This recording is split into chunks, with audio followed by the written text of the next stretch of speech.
È stata espressa anche nelle scorse settimane, negli scorsi mesi, un po' la preoccupazione da parte di alcuni rispetto al futuro del pronto soccorso dell'ospedale di San Daniele del Friuli. C'è la possibilità che venga chiuso, che non venga chiuso, insomma ci sono stati dei punti interrogativi. Per quanto riguarda il pronto soccorso di San Daniele, non è fantapolitica, ma sono fandonie completamente.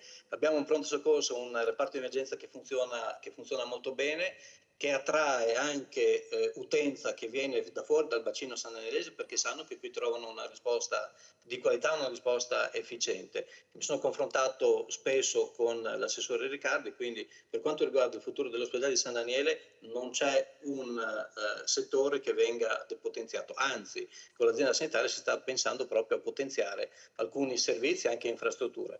Poi questo vuol dire, anzi non può voler dire, che in ogni ospedale bisogna avere tutto, perché abbiamo degli ospedali SPO come quello di San Daniele e l'Hub, che è quello di riferimento, che non possono fare tutto, tutti tutto. Quindi bisogna fare delle scelte, che però vanno nella direzione della qualità del servizio al cittadino.